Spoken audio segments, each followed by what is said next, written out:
Halo sahabat Kompas TV, saatnya kita kembali mengupdate 3 berita terpopuler hari ini, Selasa 3 Agustus 2021, bersama saya Anselina Tasya.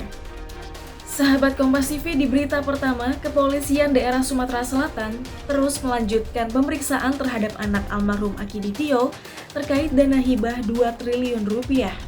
Pemeriksaan terhadap anak bungsu Akiditio, Herianti, dan dokter keluarga Akiditio, Herdi Dermawan, kembali dilanjutkan hari ini. Polisi menyatakan pemeriksaan masih seputar proses pencairan dana dan bukti fisik dari sumbangan 2 triliun rupiah. Hingga saat ini, polisi juga belum menentukan status Herianti dan Herdi Dermawan. Sehingga dihentikan karena sudah malam, jadi pagi ini akan dilanjutkan terkait dengan pendalaman kepada yang bersangkutan. Ya. Jadi kita masih bisa belum memberikan kepastian apakah BG tersebut tidak dilanjutkan atau belum. Kenapa? Karena tadi malam sampai dengan 23.00 kita juga sudah larut malam, sehingga oleh Pak Dirkrim dilakukan penghentian pemeriksaan. Jadi pagi ini akan didalami kembali pemeriksaan. Sahabat Kompas TV, di berita kedua, Kejaksaan Negeri Kabupaten Tangerang, Banten menetapkan 2 pendamping sosial sebagai tersangka dugaan korupsi bantuan sosial. Menteri Sosial Tri Risma hari ini sebelumnya sudah menduga ada dugaan pemotongan bantuan sosial saat sidak ke Karangtengah, Kota Tangerang, pekan lalu. Setelah memeriksa 4.000 keluarga penerima manfaat di 4 desa Kecamatan Tiga Raksa, Kabupaten Tangerang, 2 tersangka diduga memotong bansos pada periode 2018-2019. Kejaksaan Negeri Kabupaten Tangerang menyatakan, modus operandi pelaku adalah dengan berdalih mencairkan dana PKH menggunakan kartu ATM keluarga penerima manfaat. Namun ternyata jumlah yang diberikan kepada penerima tidak sesuai dengan yang diambil tersangka. Tersangka memotong uang bantuan program Keluarga Harapan (PKH) dengan besaran Rp50.000 sampai Rp100.000 per keluarga penerima manfaat, yang totalnya mencapai Rp800 juta. Menteri Sosial menegaskan, pendamping sosial sudah mendapatkan gaji, sehingga tidak ada alasan bagi tersangka untuk menyalahgunakan dana bantuan.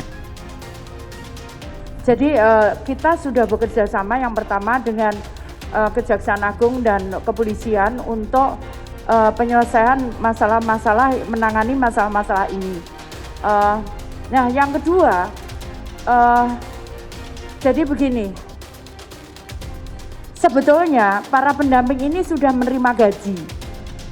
Jadi mereka sudah menerima gaji.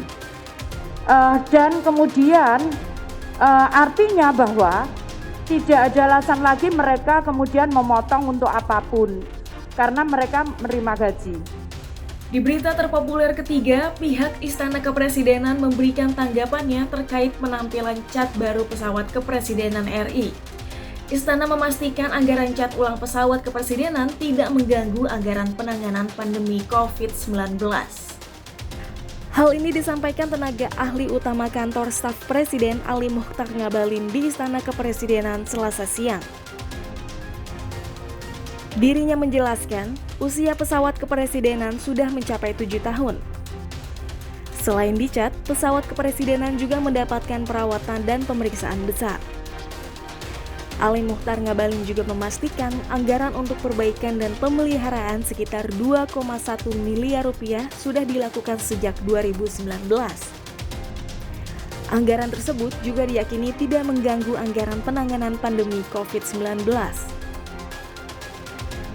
Seperti diberitakan melalui akun sosial media pribadinya di Twitter, pengamat penerbangan Alvin Lee mengunggah kritiknya. Alvin Lee menyebut pengecatan ulang pesawat presiden yang menelan biaya besar sebagai hal yang tidak bermanfaat. Ya, pertama memang beberapa jam ini menjadi sangat viral, jadi pemberitaan di mana-mana, tapi tidak banyak tokoh, tidak banyak pakar, tidak banyak orang yang opinion leaders yang mengerti tentang satu masalah, kemudian ngomong ngerocos bebas saja di media sosialnya. Kalau mereka tahu bahwa pesawat kepresidenan ini lebih kurang sudah 7 tahun, ya sudah sangat lama. Jadi dia harus dalam overhaul, ada pemeriksaan, kemudian ada perbaikan besar-besaran ya. Dari 2019 alokasi anggarannya tidak saja cat, tapi dua tadi yang Abang bilang itu adalah selain perbaikan besar, dan yang kedua overhaul, dia mesti melakukan pemeriksaan. Nah, itu dia tadi 3 berita terpopuler yang terjadi pada hari ini. Kalau begitu saya pamit undur diri dulu, tapi jangan lupa untuk di like, share, komen, dan subscribe channel YouTube Kompas TV.